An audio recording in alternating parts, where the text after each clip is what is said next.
Assalamualaikum, selamat malam saya ucapkan kepada semua pendengar-pendengar, pengikut-pengikut dan juga peminat-peminat setia The Benda Boleh Bincang Show. Kita ke udara pada malam ini dengan satu episod atau satu sebab atau satu perkongsian yang saya nak sampaikan. Seperti mana yang sudah tahu ataupun belum tahu, saya nak beritahulah yang untuk yang mengikuti perkembangan saya sejak 24 jam yang lalu, saya sebenarnya telah mengalami satu keadaan, satu pengalaman yang saya rasa jarang saya lalui. Jadi malam ni saya nak buat satu episod yang macam ala-ala press conference lah, macam satu sidang media khas. Saya nak cerita panjang lebar, saya nak arkibkan, saya nak rekodkan di sini secara langsung untuk manfaat atau juga untuk pedoman atau panduan kita semua. Jadi terima kasih kepada sesiapa yang sedang mendengar secara langsung sekarang ni ataupun yang mendengar secara tertunda menerusi rakaman Benda-Benda Boleh Bincang Show ni. Jadi pertama-tamanya saya nak beritahu yang sejak hujung minggu lalu sebenarnya saya telah mengalami satu keadaan yang saya rasa pada awalnya bukan kesakitan atau bukan satu situasi yang saya rasa luar biasa sangat. Tapi dalam tempoh 5 bulan yang lalu, saya pernah terkena atau pernah mengalami situasi yang sama pada bulan 1 lah. Pada bulan 1, waktu itu, for the record, waktu itu adalah transition saya daripada tempat klien atau tempat kerja saya yang lama ke klien saya yang baru. Jadi dalam tempoh sebulan tu atau dalam bulan 1 tu, saya sengaja mengambil 30 hari atau tempoh itu untuk berehat. Jadi nak dijadikan cerita, ditakdirkan pada tempoh saya berehat tu, saya telah terkena atau saya telah mengalami kesakitan pada lutut kanan saya. Dan saya mula-mula tak syak apa-apalah, sebab yalah kadang-kadang bila pada usia saya sebegini kan, bila kita mengalami kesakitan-kesakitan pada sendi, pada tulang, pada otot, pada usia-usia saya sekarang ni, saya rasa itu satu yang lazim. Ialah kita tidak selincah ataupun tidak seaktif atau tidak setangkas pada usia kita 20-an atau 30-an. Jadi apabila masuk usia 40-an ni, saya rasa saya akan selalu bila mengalami sakit-sakit yang sebegini, saya akan rehat, saya akan slow down dan saya akan hanya santai di rumah lah, tak ke mana-mana. Tapi apa yang terjadi adalah selepas 24 jam, selepas 48 jam, malah selepas 72 jam, iaitu 2-3 hari selepas mengalami kesakitan lutut tu, dia tak reda. Dia tak reda dan dia tak kunjung pulih. Maknanya tidak ada progres yang sangat positif lah. Jadi saya mengambil keputusan pada bulan 1, ini cerita 5 bulan lepas. Pada bulan 1 saya pergi ke satu klinik dekat dengan tempat saya bekerja, tempat saya bekerja ni dia ada 2-3 klinik atau 2-3 tempat yang saya boleh pergilah untuk tengok keadaan saya ni atau minta konsultansi untuk pantau keadaan saya ni. Jadi ada satu klinik ni memang tertera di papan tanda atau signboard dia tu, dia memang boleh kata dia pakar tentang sakit-sakit tulang, sakit lutut, sakit sendi. So I went there and saya telah berjumpa dengan seorang doktor ni, nama dia Dr. Nick Suma, seorang doktor wanita, dan dia sangat sebab saya jarang berjumpa dengan doktor, saya jarang sakit, saya jarang pergi hospital. Kalau saya pergi hospital pun, saya jumpa doktor pun, sama ada saya temankan orang untuk pergi check up atau pergi dapatkan rawatan ataupun saya menziarah orang yang sakit. Itu selalunya sebab saya pergi ke hospital atau ke klinik.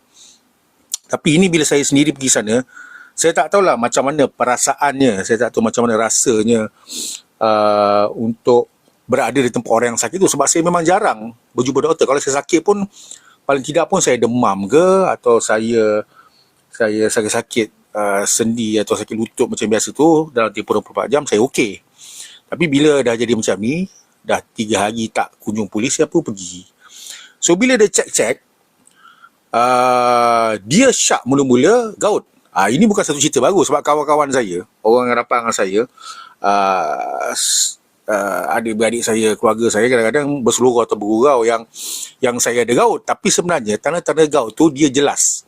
Saya nyatakan di sini for the record, gout ni memang satu masalah yang lazim dan memang sesuatu yang saya rasa ramai di antara kita alami. Macam Dr. Toby ni, kalau dia ada di hujung talian ni, saya cubalah nak dapatkan dia kalau dia ada perkongsian tentang gout ni kan.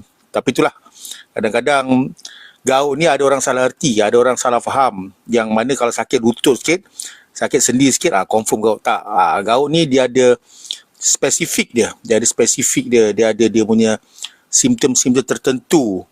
Jadi saya mendengar dan saya bertanya kepada Dr. Nick tadi, Dr. Nick Suma ni, dia kata saya pun suspek gout, tapi sebenarnya bukan gout.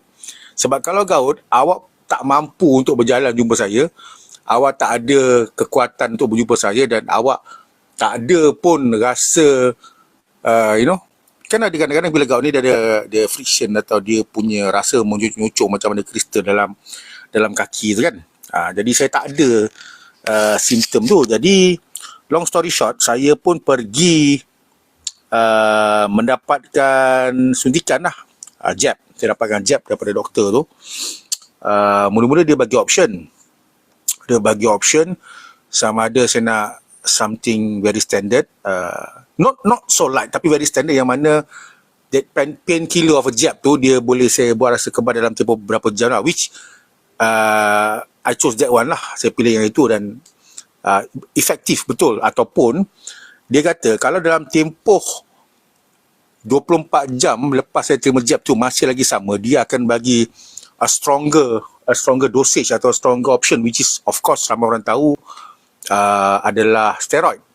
Saya rasa Dr. Toby pun boleh ceritalah tentang pengalaman gout ni kan. Jadi saya the latter lah, saya pilih yang mula-mula tu. Alhamdulillah dalam tempoh beberapa jam kesakitan pada lutut saya tu dia dah ada beransur pulih, dan dia ada beri some medication, ada ubat.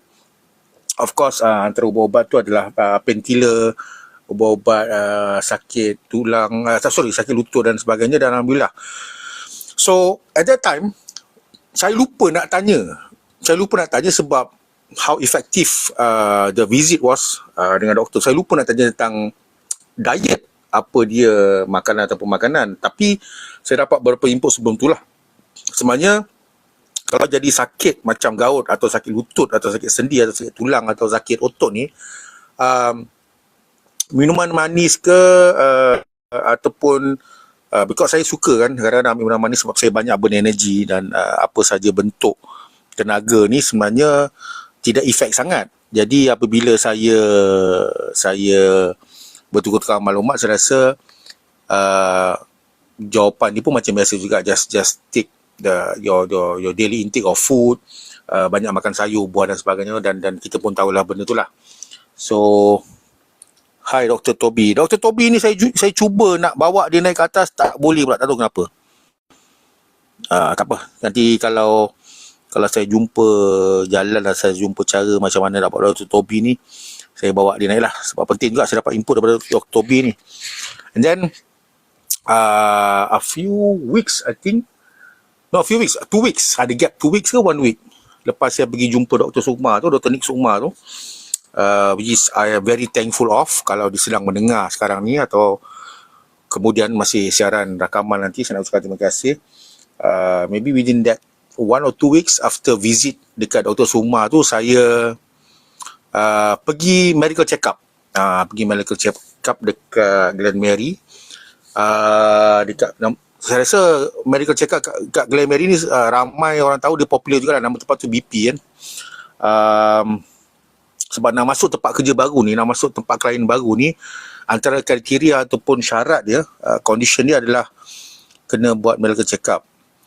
So saya terfikir-fikir juga, apakah kesan daripada sakit lutut yang minggu lepas saya jumpa Dr. Sumar dah okey, dan saya ambil ubat apa semua, adakah efek kat saya punya medical check up. Alhamdulillah lepas buat medical check up tu, saya okey. Dia punya result pun okey, dan saya masuklah tempat kerja baru tu pada bulan 2.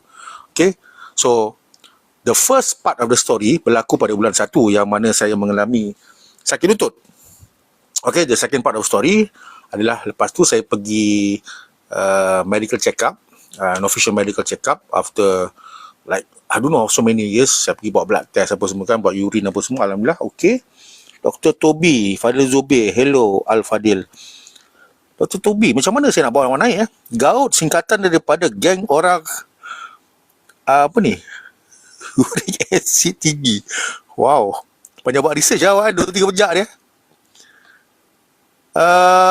Dr. Toby, tolong bagi saya follow back awak ni. Saya macam mana? Saya langsung tak boleh follow back awak lah. Ui. Semacam helah awak buat untuk tidak naik Tapi tak mengapa. Urin tak sangkut. Urin saya tak sangkut. So bila masuk tempat baru bulan 2 tu, saya masih ingat lagi, saya masuk tempat baru tu 2 hari bulan 2. 2 hari bulan 2. Bulan 2 saya okey. Bulan 3 tu hari jadi saya, masuk bulan puasa saya okey, makan, berbuka saya okey. Lepas tu masuk bulan 4 hari raya saya okey. Fadil Zubir, Dr. Toby, mind blown. Okey. Semua saya okey. So masuk bulan 5. Masuk bulan 5 pun okey juga, sehingga baru-baru ini, atau lebih tepatnya pada hujung minggu lepas, hari Jumaat tu saya dah rasa sikit dah. Dia punya sakit tu datang balik, tapi bukan kat lutut dekat kaki. Dan saya berfikir, takkanlah ini dia gout. Saya masih tak yakin, dan saya rasa bukan gout, sebab pattern dia adalah satu pattern yang agak mustahil untuk saya letakkan dalam kriteria gout. Sebab tidak ada checklist, tidak ada kotak yang saya perlu tandakan ini gout. So of course as usual, saya akan diagnose sendiri dan mengatakan bahawa it's either distracting, saya banyak sangat berjalan atau bergerak, dan tidak sejajar atau setimpal dengan usia dan juga saya punya metabolism. 2, of course saya obese atau saya overweight. Sebab selalunya kalau orang yang obese atau overweight ni, dia membawa beban diri, termasuklah beban bag ataupun segala beban saya bawa kulu kilir ni, MRT, turun MRT, jalan-jalan ni, dia akan makan kat kaki, dia akan tekan kat kaki tu. Nombor 2, diagnosis saya. Dan nombor 3 adalah dan lain-lain. Dan lain-lain mungkin makanan, selalunya mungkin rehat tak cukup, tidur tak cukup. Okey, hari Jumaat, okey, dia sakit biasa. Dan hari Sabtu, dia punya sakit tu naik mendadak. Sehinggalah hari Ahad baru-baru ni, hari Ahad lepas lah kemarin, dia dah mula naik turun dah. Saya punya tidur pun dah tak berapa selesa, dah tak berapa okey. Jadi saya mengambil keputusan, kalau semalam tak okey, saya nak pergi jumpa doktor hari ini. Which is, macam saya cerita awal tadi, which is this part of the story, this third part of the story ialah saya nak pergi jumpa doktor yang sama, Dr. Nick Sukma tadi tu kan. Jadi saya rasa Dr. Toby pun dah kenal Dr. Nick Sukma ni, sebab dia pun baru-baru ni ada pergi jumpa Dr. Nick Sukma. Menarik topik ini, kena dengan saya, kena naik kotak ke ni. Kalau Zahri naik kotak tadi sebab tak puas hati, kenalah. Macam mana saya nak bawa naik? Saya kena bincang dengan awak ni, tapi awak turn off awak punya setting untuk saya bawa orang naik ni. Jadi saya jadi dilema, serba salah macam mana nak bawa naik ni. Betul, menarik topik malam ni.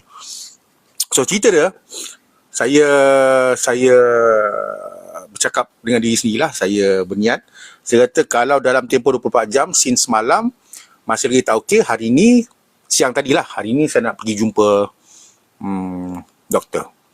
So bangun pagi, sakit tu masih ada, walhal sebenarnya semalam, hari ni saya kena prep untuk syuting esok, sebab saya ada satu syuting yang besar esok.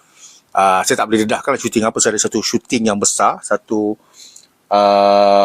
sebenarnya dah setting lama dah benda ni, dan kita dah prep lama, cuma dalam keadaan begini saya kena beritahu saya punya team yang saya tak boleh carry on sebab saya punya condition ni kan. Jadi saya kata in advance yang you guys have to reset balik atau readjust balik team so that we can execute plan B lah, because I cannot be part of the shoot. Okay, so saya dah berbincang dengan kawan-kawan saya, dengan tim saya yang saya tak dapat nak carry on dengan shooting lah, dengan execution for this week punya plan. Siapa ni? Husin Broker. Assalamualaikum tuan, maaf lambat. It's okay. Waalaikumsalam. Siapa Husin Broker ni? Dr. Toby.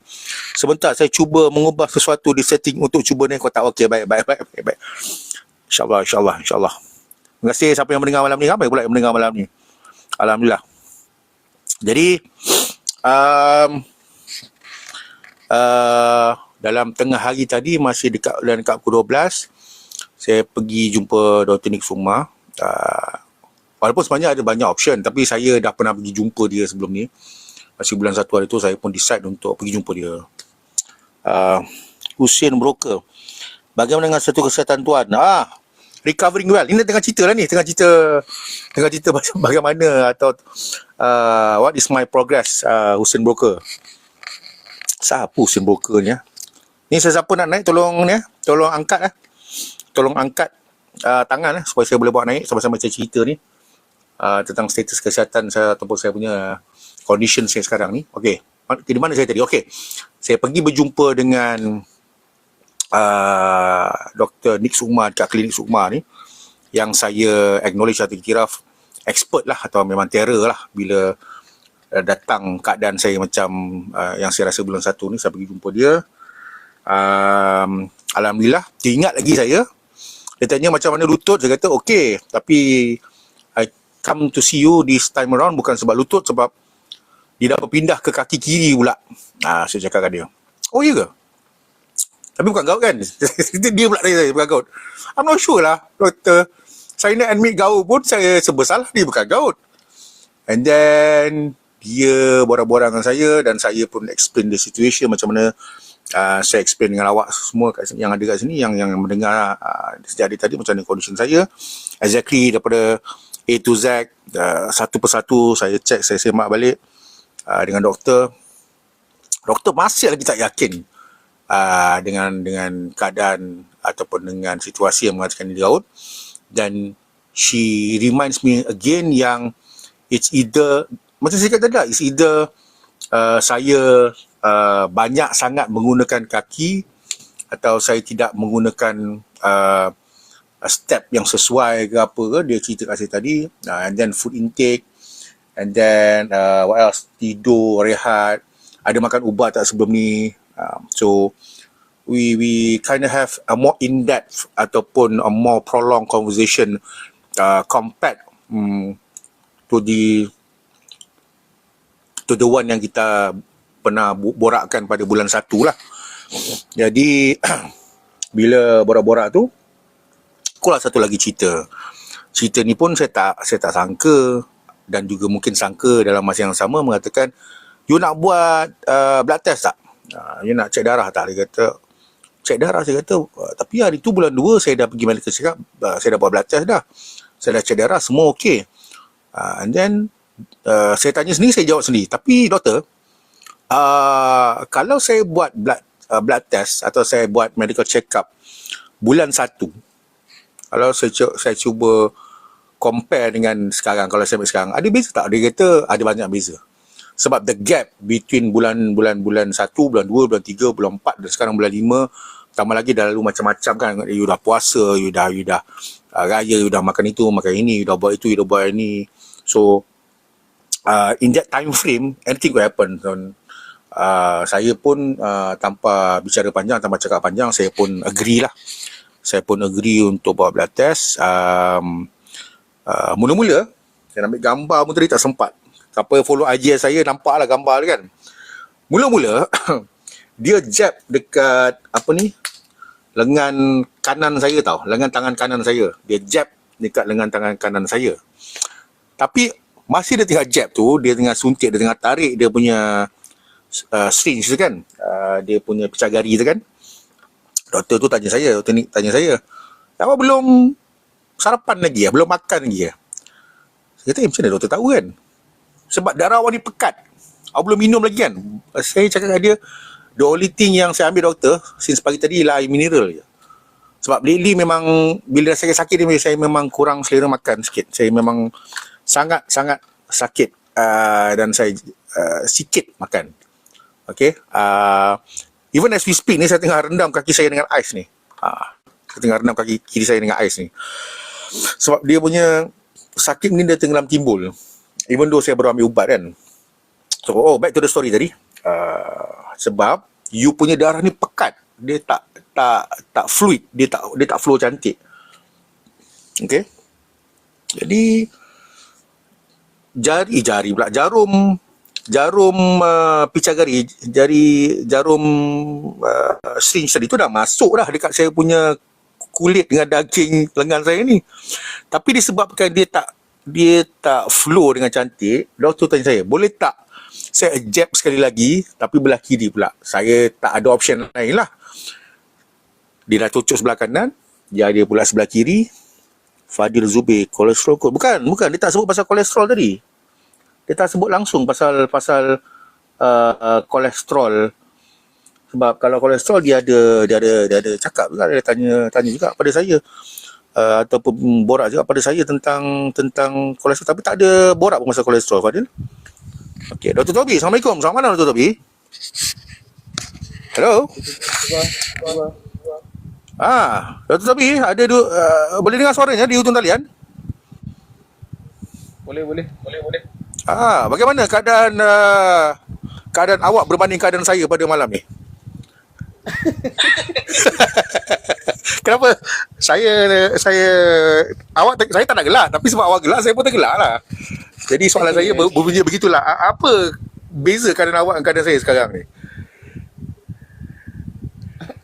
Kesakitan lah kot. Ya ke? Kesakitan yang macam mana? Sebab jawapan tu terlalu umum, terlalu generik.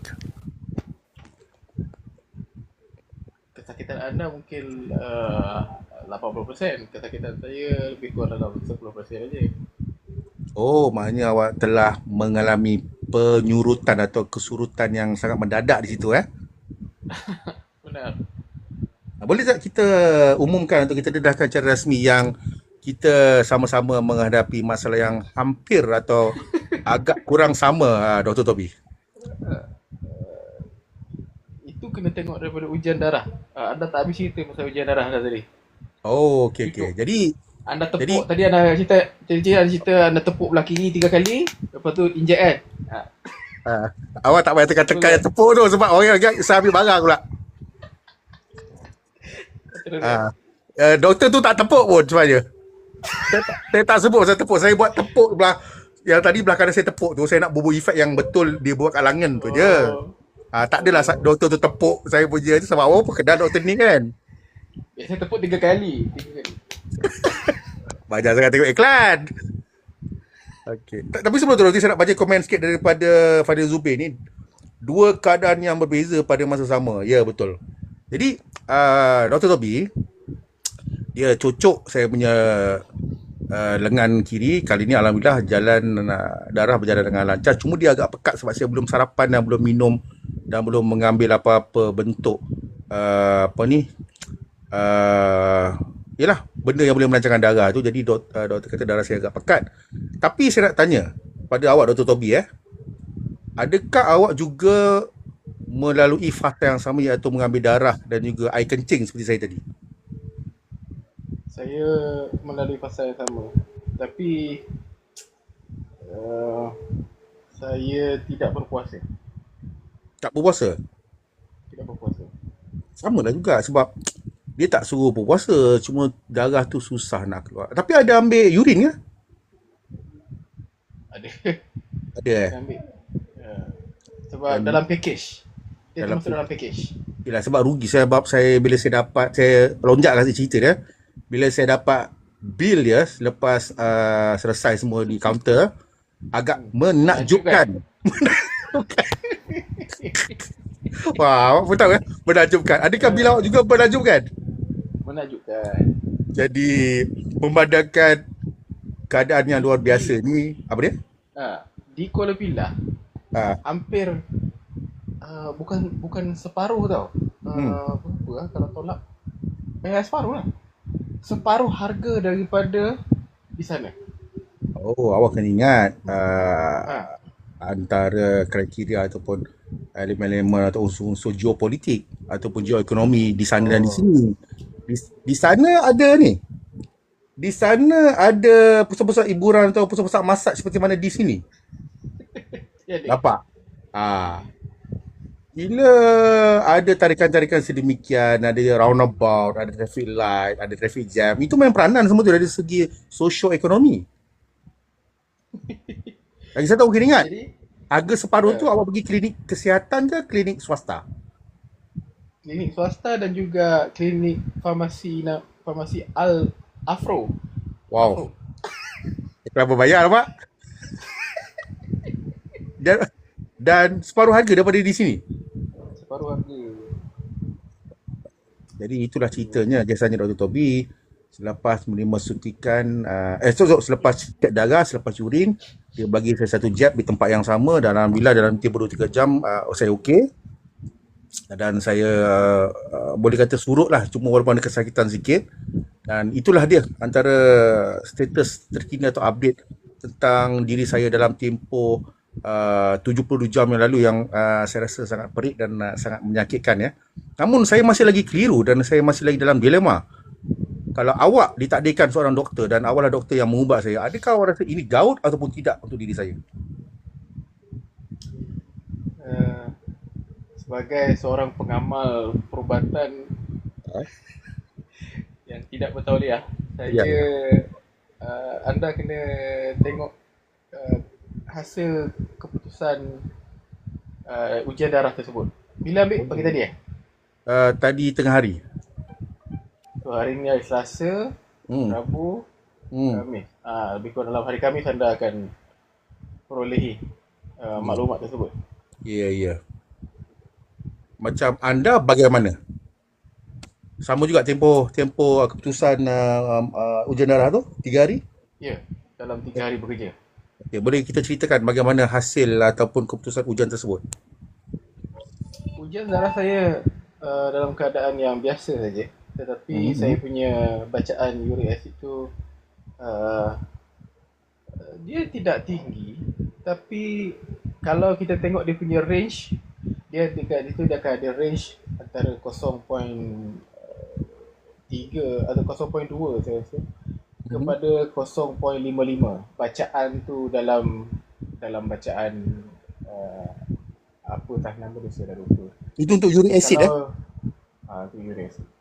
So saya punya bacaan adalah bacaan akhir untuk borderline dia adalah 0.55. Tapi sebenarnya untuk orang yang sihat seperti Fadil Zubir, kalau dia lagi dalam ni, awak menuduh dia sihat awak cuba menuduh dia sihat Saya mengharapkan beliau sihat.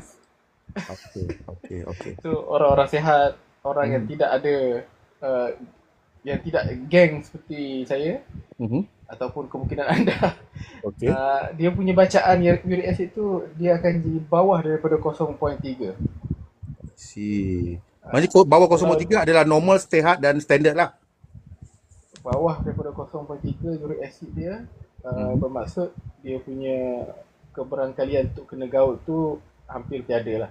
Bebas kristal lah orang cakap.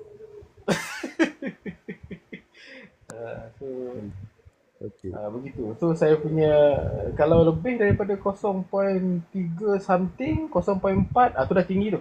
Kalau pergi ke klinik kesihatan, anda dah diberikan obat tidur. obat makanan harian, obat harian. Dosis tertentu lah. Ya.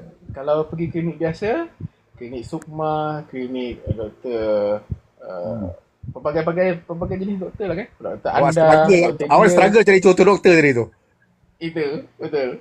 Okey. Anda. Okey. Doktor saya ke kan. Okey, cukup lah contoh tu. Terlalu banyak. Okey. Apa tadi saya cakap? Lupa lah. Awak dapat 0.55. Rizal awak 0.55 tadi Tak, maksud saya kalau kita pergi ke klinik kesihatan, ke hospital lah kan, bacaan dia akan jadi ratus-ratus. Oh.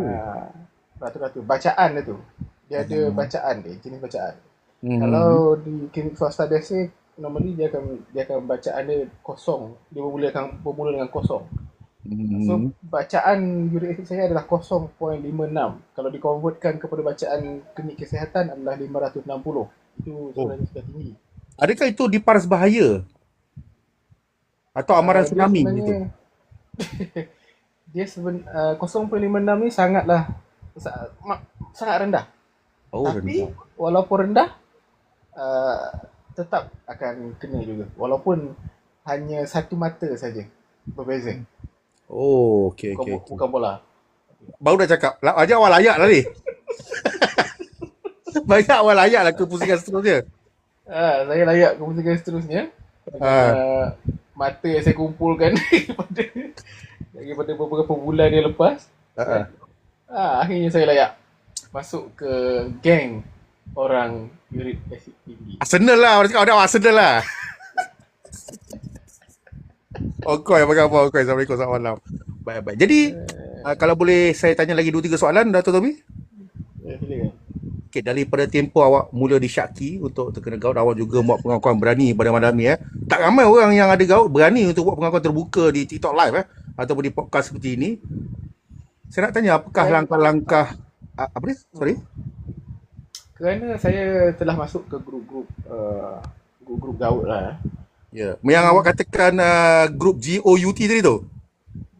Grup GOUT. Ya, ya, ya, ya, ya. So Geng saya orang uric acid tinggi. geng orang Ya, ya, okey. Apakah penemuan awak di situ? saya nampak perkara ni macam dipandang remeh. Hmm, hmm, hmm. Penyakit ni dipandang remeh. Oleh Penyakit masyarakat. ni dipan, penyakit ni dipandang seperti selsema.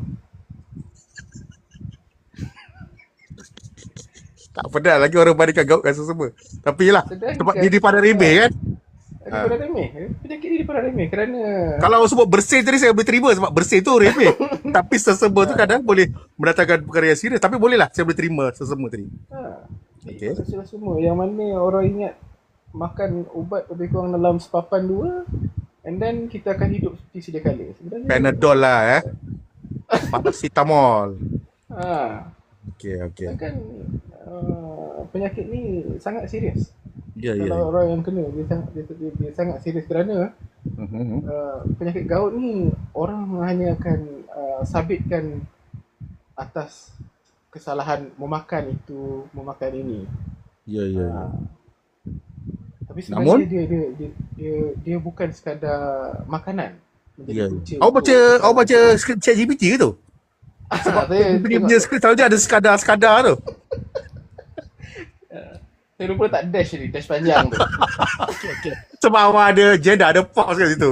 Okey, okey, ya, Dia betul-betul. Dia sepatut bukan sekadar makanan sebenarnya. bukan sekadar makanan. Okey. Ramai orang salah sangka benda ni. Ya, ya, ya. Jadi bila orang anggap gout ni seperti selsema yang mana akan elok selepas makan 2 papan ubat gout dan 2 papan ubat tahan sakit, Mhm. lepas tu kebah. Oh tidak, dia Tidak, tidak. tidak itu. Ya, ya. Dia Ya. berkait rapat dengan makanan. Yang pertama lah yang pertama makanan, yang kedua minuman dan yang ketiga Mhm. stress level. Oh, ini saya tak ditekankan oleh Dr. Nick. Stress level Dia tak kena gout sebelum tak tahu. Bukan. Bukan sebab bukan bukan sebab dia tak kena gout. Sebab kan mungkin awak dah jumpa lebih daripada seorang doktor barangkali. Saya dah pergi ke tiga je. Tiga Yang orang sebut doktor dan yang sebut pasal stres ni Dr. Nick Sukma ke atau doktor lain? doktor lain. Kan? Nampak di situ? Okey, apa doktor cakap? Stres. Stres. Pengurusan stres tu. Kalau stres kita Ya, terlalu saya tinggi. boleh sama orang buat ni saya nak sapu tangga bang boleh ya? Boleh. Jangan makan Maggi pula. Saya ada sedikit kesengalan di situ. Okey. Teruskan. Tentang stres tadi. Boleh tak awak elaborate atau awak jelaskan terangkan lebih mendalam? Ada orang dia dah buat diet pemakanan yang sangat rapi. Ada orang dia dah jaga cukup nutrients dalam dia punya pemakanan dan kehidupan seharian. Tetapi pekerjaan beliau sangat tinggi level stres. Yelah. So dia kena fikir kawan ni, dia kena fikir kawan tu. Awak bercakap berdasarkan pengalaman ya? Berdasarkan pengalaman. Ya, ada nak tuju pada sesiapa ke? Yang buat awak stres tak ada? Di sini tak ada kot. Tapi saya rasa Fadi Zubair ada sesuatu katanya kena masuk kursus pengurusan stres. Yeah. Oh, nak pergi kursus dia pun stres juga sebenarnya. Kaki pun sakit macam mana pergi kursus? Dah pergi kursus macam mana kalau kaki dah sakit deh, Fadil. Okay. Oh yelah, tapi itulah. Apa lagi doktor cakap pasal stres tadi tu? Penjagaan makanan diet harian yang mencukupi takkan mampu untuk menghalang serangan gout sekiranya level stres tu lebih tinggi dengan dalam diri kita. So stres macam-macam lah kan, stres. Stres itu, stres ini, stres keluarga, stres mobil, stres kerja kan. Oh ni dalam bahasa mudah je, kalau doktor, kalau saya menyampuk sikit je. Ni kalau dalam bahasa mudahnya kita panggil makan dalam lah. Kalau makan hati banyak, stres tu. Stres.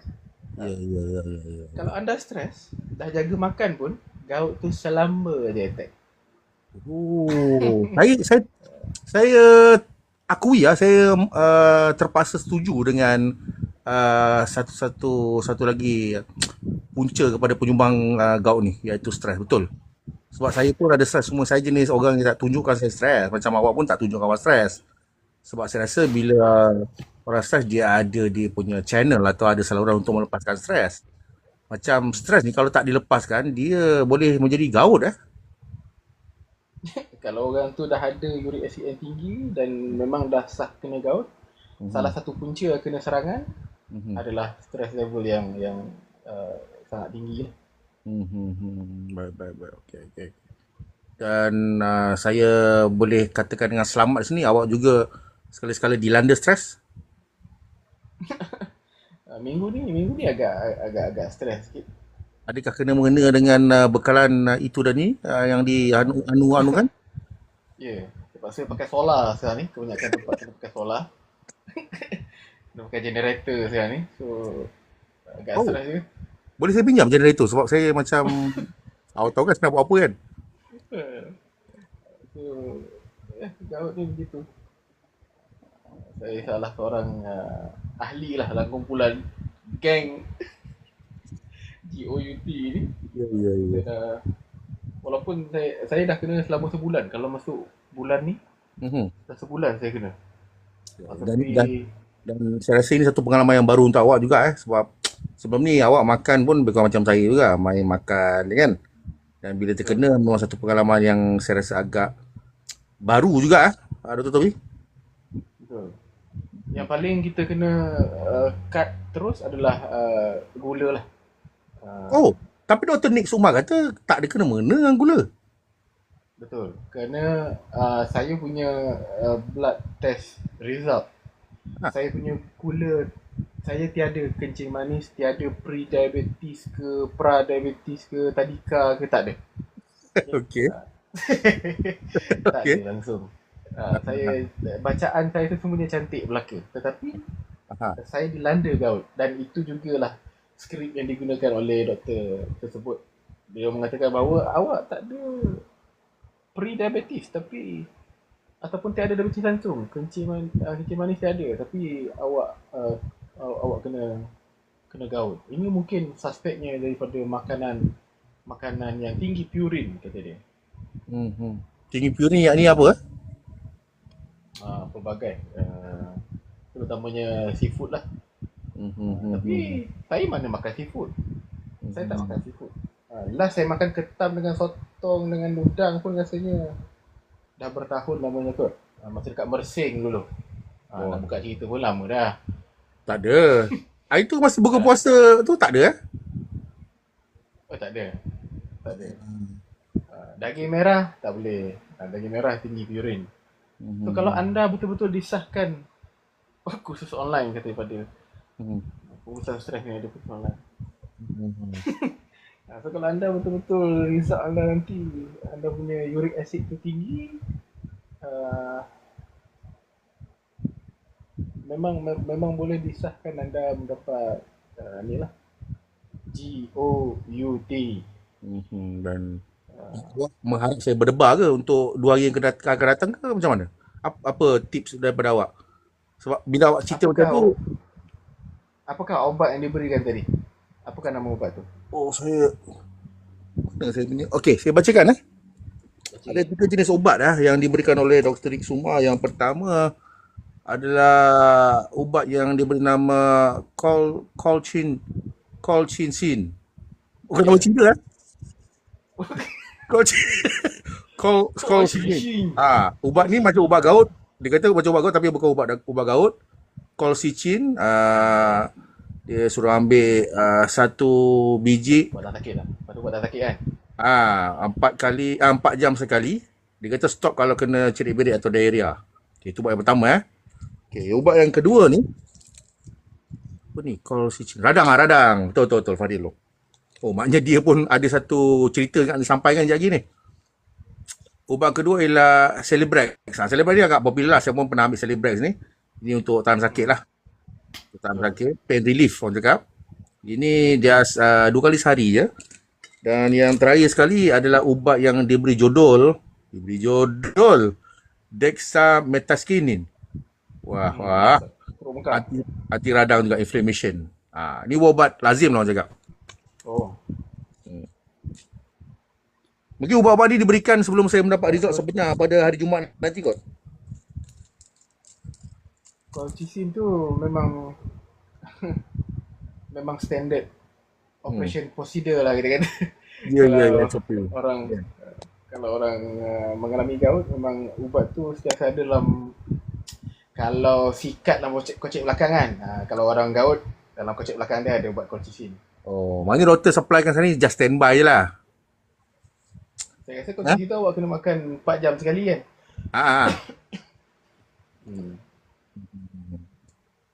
Jadi itulah ubat yang diberikan, hanya 3 jenis sahajalah. So pertama sekali kena pantang ni adalah gula lah. Apa jenis minuman yang bergula. Kenapa doktor tak sebut pasal gula tadi? Saya tanya pasal gula dengan minyak apa semua kan. Sebab kita makan hari makan bergula, berminyak dan bergaram kan. Dia kata tak ada kena-mengena. Dr. Nick cakap tak ada kena-mengena. Zaman 80-an dulu. Wow. Okey, teruskan. Mungkin kajian tak dijalankan dengan terperinci dulu kot kan. Mungkin. So memang kita target terus kepada makanan yang bersifat tinggi purin seperti seafood, daging merah, dan ikan-ikan kan. So kita target kepada itu. Tapi sebenarnya dalam kajian-kajian terbaru, gout ataupun uric acid ni jadi tinggi dan berlaku serangan gout ni adalah gula. Dia punya musuh utama dia, gula. Gula yang pertama, kemudian baru seafood, daging merah. Mungkin ada orang tak setuju, saya tak kisah kalau orang tak setuju sebab yang kena tu saya. So saya dah tahu. Kalau orang tak setuju, nanti kalau kena gout dia setujulah, dia kata ni. Sabar. Awak dah mula personal. Awak jangan marah Dr. Nick. Sabar, saya mula dah minat, saya dah mula ada hati kan dia tau.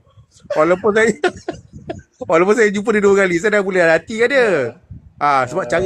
Sebab cara menyapa dan menyambar saya tadi mula-mula tadi betul-betul menusuk. Jadi kata awak, saya pun macam happy lah kan. Mungkin bukan taste awak saya tak tahu, tapi awak macam dah tag dia tadi tu. Bukan, tadi saya saya lah. Terpulang.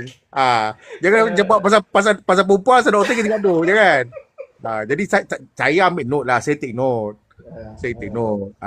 Sebab ialah kadang-kadang saya pun belum disahkan atau masih lagi menafikan yang saya kena gout. Sebab saya sebelum-sebelum ni, daripada tahun lepas, tahun sudah, saya kalau jadi macam ni selalu sebab masalah sendi atau masalah bukan tulang, masalah otot.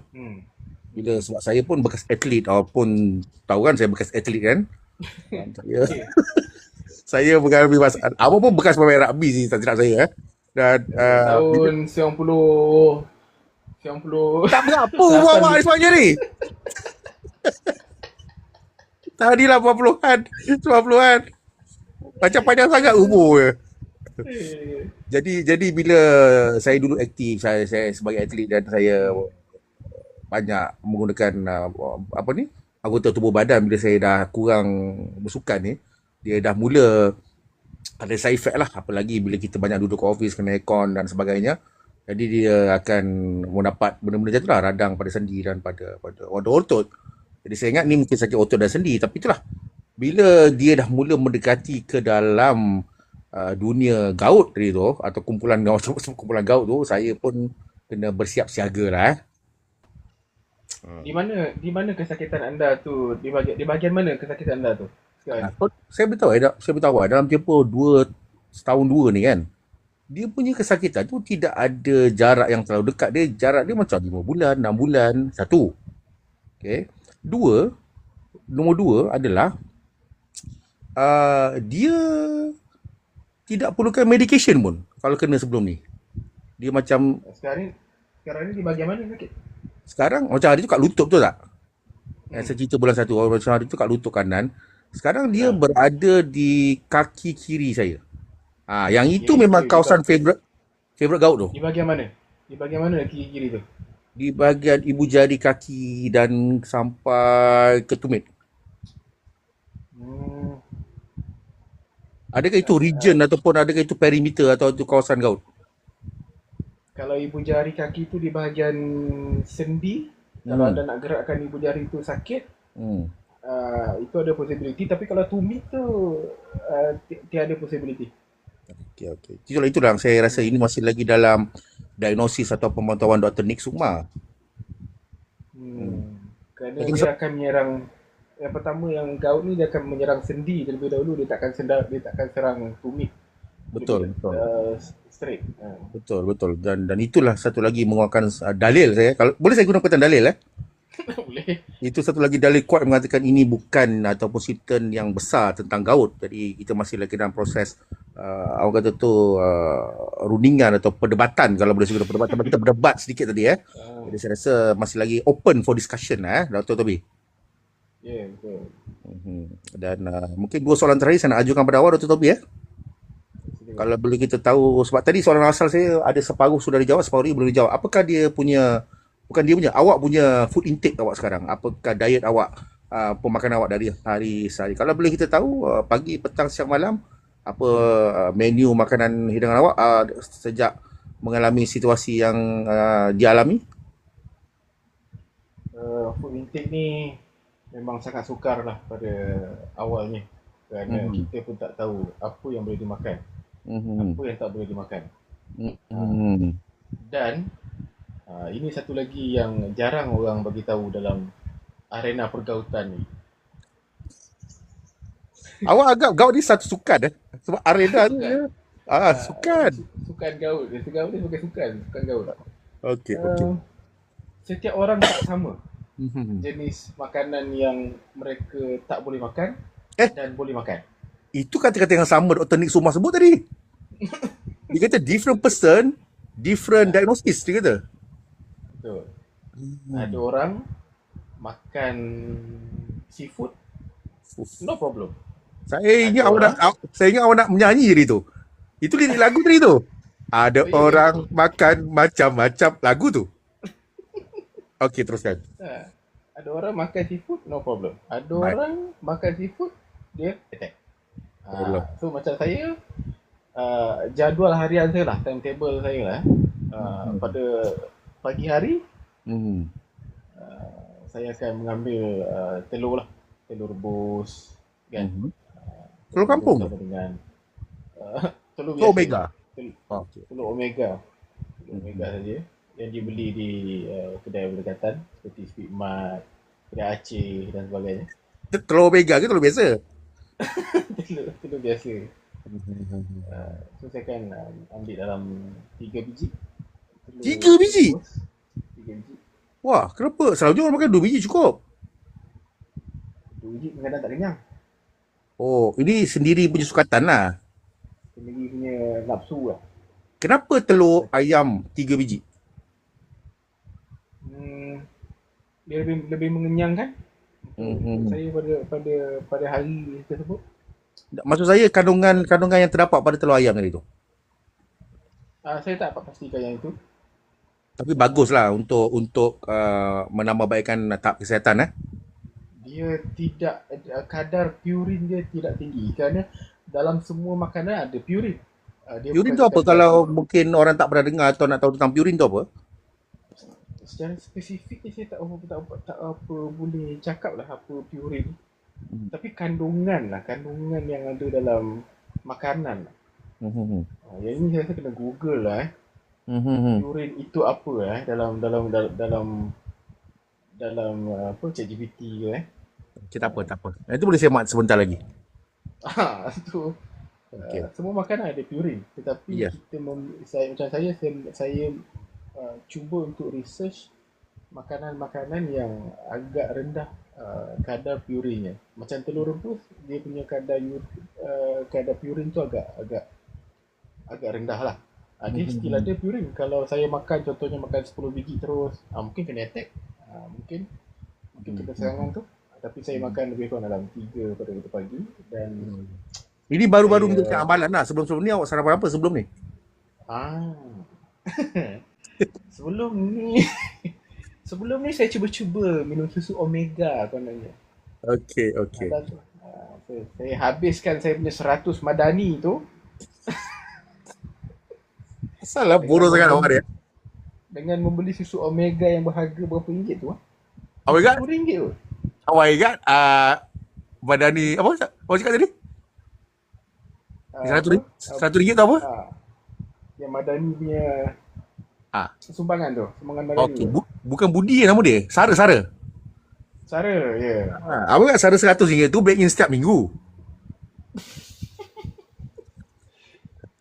Ketika Okey. sakit kita tak fikir apa-apa. Ya, ya, ya, ya. Ya. Ada pula dalam akaun. Gunalah. Ah, Ha. ah. Ha. So saya time ketika tu saya makan susu omega saya makan. Lepas tu orang cakap kena diet, kena turunkan berat badan dengan cepat. Lalu saya pun ambil ayam, Hmm. masuk dalam air, ambil apa ni halia, ambil bawang putih, rebus. Hmm. So pagi-pagi pula saya makan apple hijau kononnya. Hmm. Apple hijau bersama dengan susu omega. So tengah Ini hari saya semua akan makan nasi. menggunakan duit Sara lah ni. Duit Sarah. 100 tu. So tengah Okay. hari saya akan makan nasi putih dan ayam rebus sebiji macam orang yang duduk dekat tepi uh, macam orang tersadai dekat sebuah pulau yang tak ada orang. Kan Ah. makan tu. Kosong lah ni. Dia memang kosong, tak ada rasa apa pun. Kerana mengikut bacaan saya orang kata kena turunkan berat badan, kena itu, kena ini. Oh, rupanya salah. Oh, salah. Makanan yang saya makan tu salah. Okey. So, susu omega, apple hijau ataupun perkara-perkara yang masam ketika serangan berlaku, seeloknya jangan dimakan kerana apabila kita makan benda yang masam, dia akan masuk ke dalam perut, so dia akan tendang pergi ke sendi-sendi kita. So sendi-sendi itu akan mula bergelora. So Burn lah dia awak 100 tu. Burn lah. selamat, sudah habis, sudah tinggal 31 sen. Dah lah hasilnya tak seberapa. Habis pula tu. Sangat saya kecewa. Okey. Di sebelah pagi tadi telur. Di sebelah tengah sebelah pagi tadi telur, tengah hari pula makan apa nasi kosong dengan ayam apa ni. Malam pun malam. Malam sama. Saya makan yang tengah hari tadi tu je. Tapi rupanya saya makan ayam tu 2 kali. So 2 kali makan ayam, purinnya pun tinggi. So tak elok lah. Jadi Macam kalau sekarang, macam sekarang saya makan tengah hari tu nasi dengan sayur sawi. Sayur sawi tu pun hanya ditumis bawang merah dan bawang putih dan ambil sedikit buah-buahan seperti apple Fuji Mhm. dan air kosong lah. Mhm. So kalau ada ayam goreng, saya makan ayam goreng. Kalau tak ada, dan saya makan telur juga sekali lagi. Mhm. So malam saya akan repeat makanan tengah hari tadi lah, Mhm.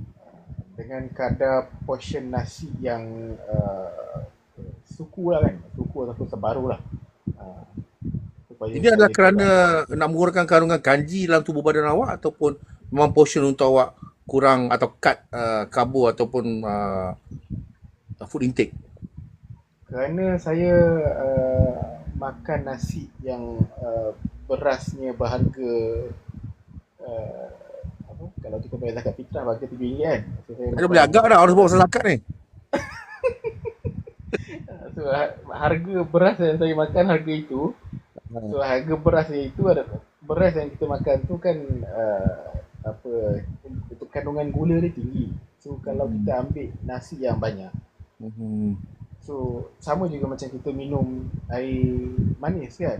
So Ya. dia akan masuk ke dalam darah kita dan akan berubah menjadi gula, dan dia tetap akan menyerang kita punya sendi. So pengurangan nasi tadi tu.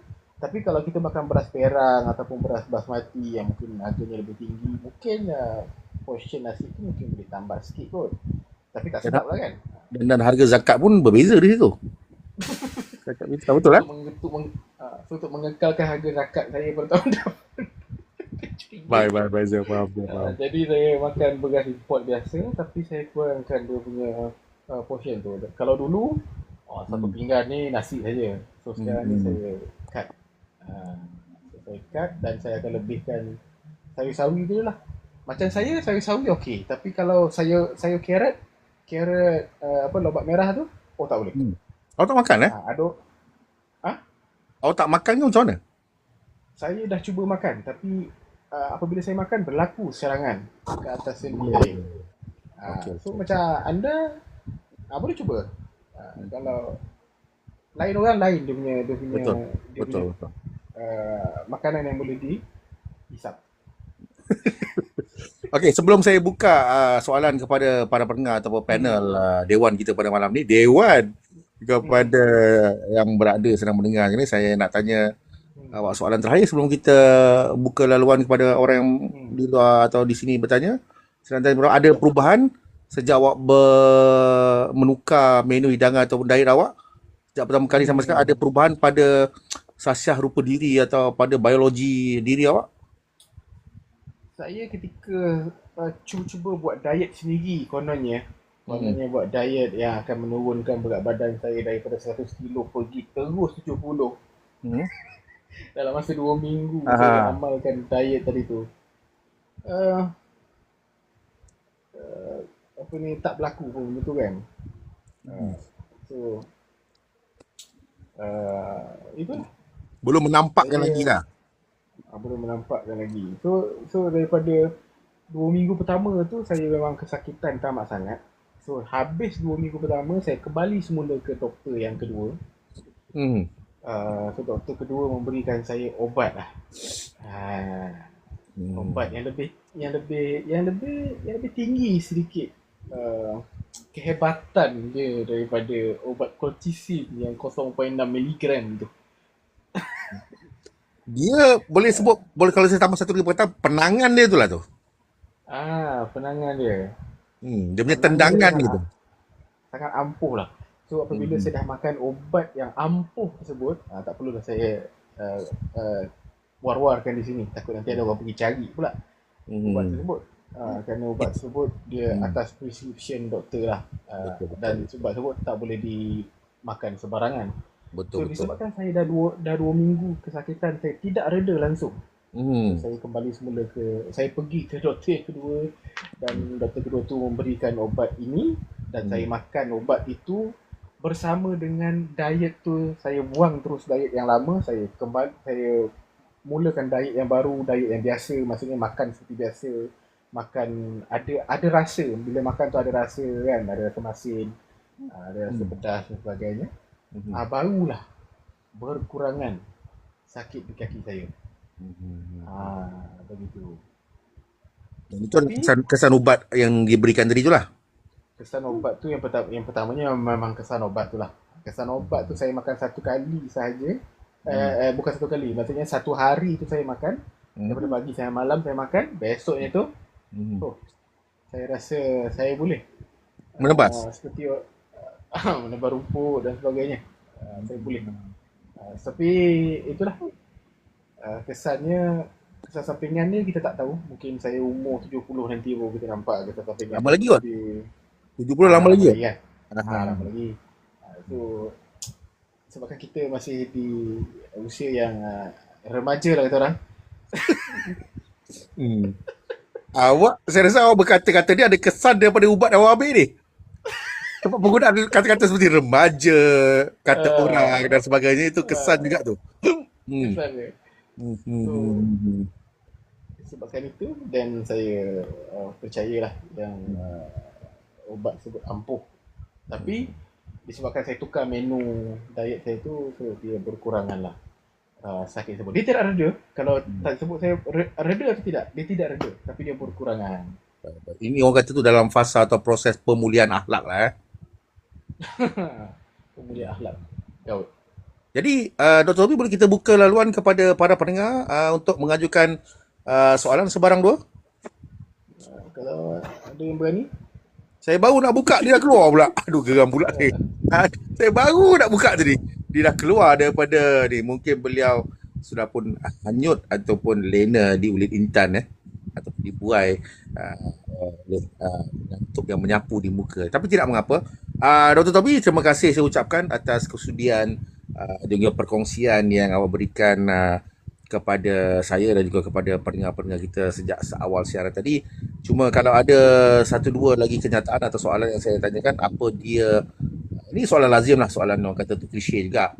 Apakah dia nasihat untuk para pendengar atau para penikmat kesihatan atau kehidupan di dunia ni kan? Mungkin awak ingin berikan serangkap dua kata-kata nasihat kepada mereka supaya kita dapat belajar daripada apa yang dialami oleh awak dan saya tadi. saya ada beberapa lah. Okay, so yang pertama, sekiranya pendengar podcast ini mendengar sampai akhir ni, ataupun akan ada snippet yang dikeluarkan ni, Macam tahu-tahu je saya nak buat apa lepas dia. pertama sekali cut terus perkara yang berkaitan dengan gula.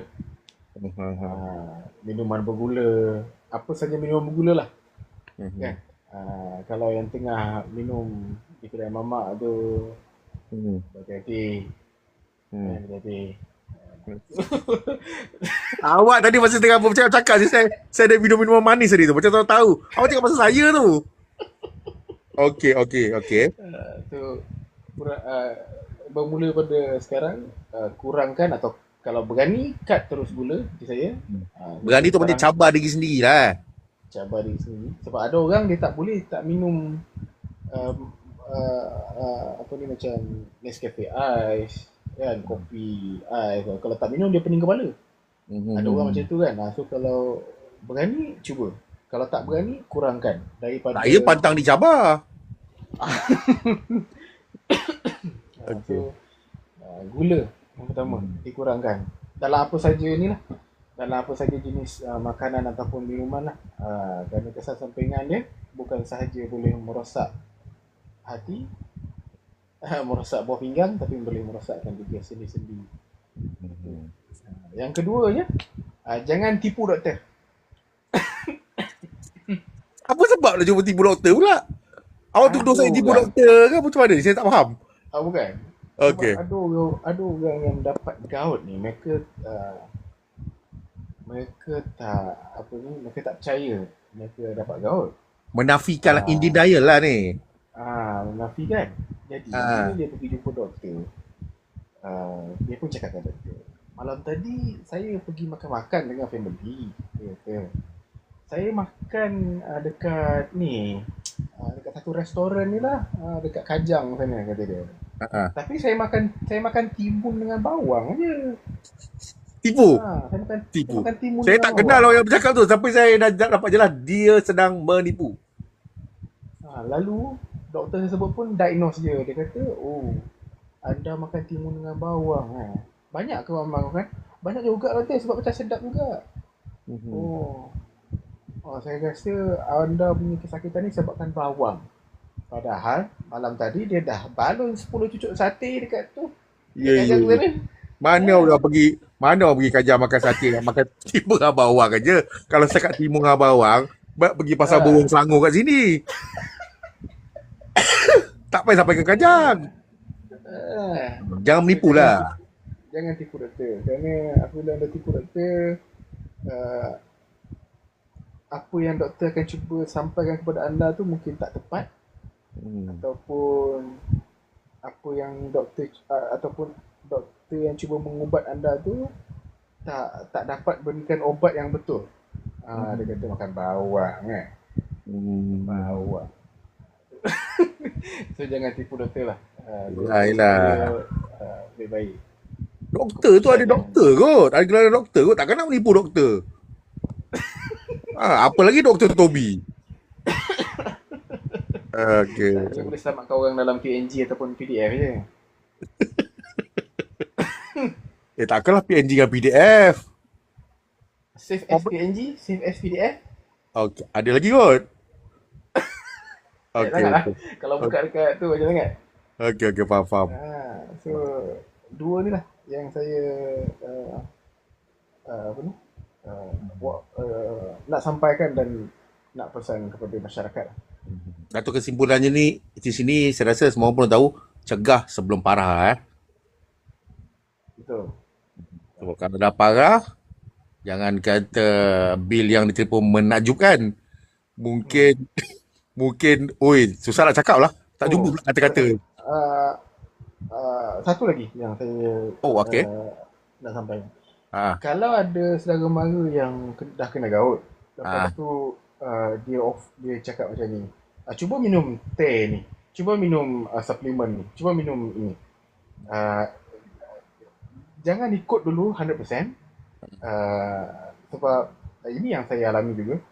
Sebab ada orang dalam saya punya keluarga dah kena gout dan dia offer saya, cuba minum yang ini, cuba minum yang itu, cuba beli yang ini. Saya pun cuba. Tapi tak ada kesan dan makin sakit ada.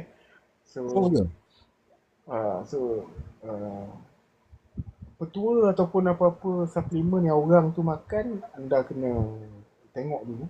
Sebab harga suplemen agak mahal dan menakjubkan juga. Sama macam obat di klinik, baik ambil ubat di klinik kalau suplemen tu macam ubat di klinik kan. Ya, betul. So, percubaan untuk makan suplemen yang disarankan oleh orang lain ataupun petua-petua disarankan orang lain, kena tapis dulu. Tapis dulu. Barulah kita cuba. Ya, itu. Baik.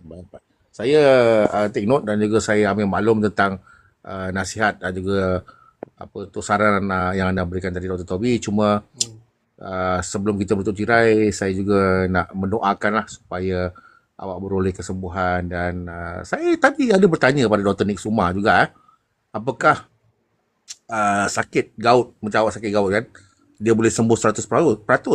Awak tahu apa yang dijawab atau tidak dijawab? Dia diam 1000 bahasa, dia tak jawab pun sebenarnya.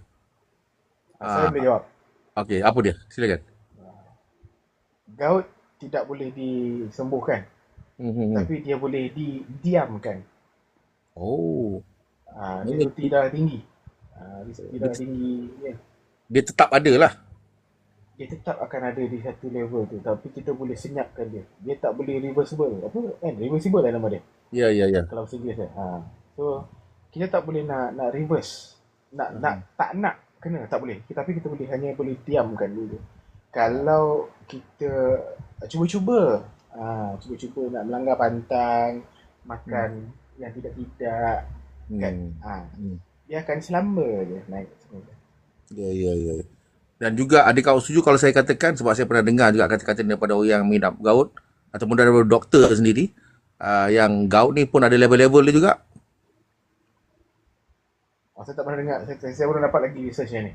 Okey, okey. Ini datangnya daripada adik saya sendirilah. Sebab saya ada makan Dia. ubat. Saya dah makan Okey. ubat dia 2 hari lepas. Dia bagi saya. Dia kata, kau punya level ni level rendah sekali ni. Dia kata ada level-level. Dia cakap. Ah, Dia kelas atas tu. ah, Adik anda dah sampai kelas atas lah. Kerana beliau dah sampai tahap yang ada top 5 kot. ya, ya, ya, ya. Faham, faham, faham. Hmm. Okey, okey. Tak apalah. Sebab saya rasa tak ada apa yang perlu disembunyikan pun. Sebab kerana masalah kau ni adalah masalah kebiasaan atau kelaziman atau masalah yang biasa sudah menjadi kebiasaan macam orang kata macam selsema tadi tu kan. Jadi saya anggap Betul. ini adalah sesuatu yang perlu dibicarakan secara terbuka. Eh? Hmm. Secara terbuka dan tidak ada apa-apa yang perlu dimalukan. Macam juga masalah menopause. Ada satu pesanan daripada ketua Gaut Malaysia dalam grup Ada ke? dalam grup Ada ke tu kat Malaysia? dalam grup Facebook, dalam grup FB lah ada Oh, seorang masa awak tengah buat research ni lah. masa saya buat research. Apa katanya? Beliau mengatakan sesiapa saja yang dah kena gout pada awal-awal waktu, dia kata adik-adik yang dah kena gout, yang masih muda, yang masih umur sebut belum lagi mencapai usia 60-an, 70-an, masih lagi muda, buatlah rawatan awal supaya mudah dia didiamkan gout ni. Kalau tak buat rawatan awal dan terjadinya bengkak di jari dan dah timbul tofai tu dekat jari, dekat mana-mana bahagian sendi, orang akan mula benci. Dia kata orang akan mula benci. Majikan akan benci. Yang pertama majikan akan benci sebab kita selalu cuti. Kan? Majikan, supervisor, rakan-rakan sejawat pun akan benci kerana pekerjaan kita selalu nak di-cover oleh beliau. So akhirnya kita pun akan mengalami stres. So kepada adik-adik yang masih muda dan masih berkejaya dan masih ada keinginan untuk berjaya, rawatlah gout dengan lebih awal. Itu untuk orang yang dah kena gout lah. Janda belum sah lagi, tak apa, relax dulu. Tapi saya tengok sebab bagus juga nasihat tu sebab saya rasa saya je ni orang yang fikir ke depan. Betul lah cakap tu, kalau kita kerap ambil cuti, sakit dan juga sebagainya dan kawan kita kena cover kerja, mungkin benda yang Presiden Gout tadi mungkin ada benarnya di situ. Bukan mungkin betul lah, benar lah tu. Kita kena ambil sikap berjaga-jaga, waspada dan juga yalah, saya terimalah juga dengan apa yang dia perkatakan tadi tu. Baik. Ya. Dan saya ucapkan terima kasih kepada Dr. Toby kerana sudi bersama kita sebagai panelis tanpa ada sebarang payment ya. Dan juga kepada semua yang duk dengar daripada tadi yang tidak ada satu like pun, terima kasih. Saya anggap ini sebuah ujian yang diterima oleh rangkaian The Benda Boleh Bincang Show ini. Dan insyaAllah kalau boleh, sebelum kita mengundurkan diri, Dr. Toby, satu soalan bonus saya ajukan. Silakan. Apa pengharapan awak untuk hari Jumaat ini? Adakah kita akan kembali bersinar tanpa menggunakan lampu solar ataupun generator? Apakah ada sinar di hujung jalan untuk cerita awal kita tadi tu? Sinar kita masih lagi belum menuju ke ke jalan yang lurus. Yang terang lah dalam masa seterusnya. Masih lagi di Bukit Putus kita ni sekarang ni. Tak habis lagi. Banyak kona lagi yang kita perlu tempuhi. Belum berjumpa lagi lorong atau selekor berpuaka tu Belum sampai lagi di pokok besar tu pun. So kita masih jauh lagi. Macam BP haram tu pun kita tak jumpa lagi. Anda tahu kan BP haram tu kan? Ya. Kalau kita jumpa BP haram tu, barulah kita akan dapat sinar di hujung jalan kita berapa orang kita? 1, 2, 5. Kita berlima ni. Ya. Berempat dah patutnya. Alhamdulillah. Masuk lagi lah berempat. Maksudnya kita masih dalam fasa pegun ni Siapa pun. So kita tak mampu nak pergi ke sana ke sini. Kita relax je lah dulu. Ya, mungkin ada hikmah ataupun mungkin ada hidayah yang terselindung di situ lah. Tapi kalau anda ni suka dalam kegelapan, silakan. Saya dah pergi 2 kali dah. Panas. Saya dah pergi 2 kali dah tempat tu. Yang awak sebut tu kan. Saya dah pergi 2 kali. Saya cuba buka tikap di hujung tempat tu kan. Memang berkicap lah. Panas lah tu. Sebab saya pun seperti awak lihat IG story saya tadi kan. Saya MC 3 hari. Saya cubalah pergi. Yang pertama tu memang berkicap lah. Tapi tak apalah. InsyaAllah kita bersua berjumpa lagi dalam kita punya bicara yang akan datang, mungkin dengan topik yang lebih berbeza, atau mungkin kita boleh cerita lebih mendalam tentang kembangan industri lampu solar di kampung anda, ataupun ataupun apakah dia kemajuan dari sudut-sudut yang lain daripada kepakaran yang anda orang kata tu punyai, kuasai. Sebab saya tahu orang benda-benda tu Tobi ni mempunyai lebih daripada 1 atau 2 kepakaran juga kemahiran hidup. Ya. Baik. Terima kasih. Dan insyaAllah mudah-mudahan yang baik-baik saja untuk awak. Dan saya ada soalan bonus kedua sebenarnya untuk awak lah, Dr. Tobi. Ya. Pekan dalam tempoh hujung minggu ni sepada penutup Liga dan sebelum menjelang Piala Dunia, Arsenal akhirnya akan mengecapi kejuaraan Liga. Saya tahu awak tak pakar topik itu, tapi saya nak tanya juga. Sebab awak peminat Arsenal saya rasa. Saya tak pasti, tapi kebanyakan orang yang posting di Facebook nampaknya membenci Arsenal. Katanya Arsenal ni macam lemah lutut, lembik, long lie kata dia. Saya tak pasti. Saya tak pasti kenapa dikaitkan dengan perkara tersebut. So saya nampak mungkin tak lagi jauh kot. Sebab ramai haters lah. Iyalah. Tinggal 1 game je tu dah menang tu. Okeylah. Terima kasih Dr. Tobi. Baik. Apa-apa nanti kita lanjutkan. Apa dia? Macam nak turun ni? Sabar. Bila saya tutup je, saya end live. Dia duduk turun. Oh, okey. Saya nak end live tadi. Bila dia nak tutup ni, maknanya saya nak ucapkan terima kasih kepada awak, kepada semua yang mendengar daripada awal daripada sejam yang lalu, dan kita sama-sama lah mendoakan kebahagiaan, kesihatan dan juga kebahagiaan untuk semua orang menjalani hidup ini dalam keadaan sihat dan walafiat, dan semoga kita bertemu sinar ataupun elektrik di hujung jalan Dr. Tobi Semoga kita jumpa lagi. Assalamualaikum, selamat malam, dan terima kasih dah, terima kasih. Jumpa lagi Dr. Tobi. Assalamualaikum. Salam. Ciao.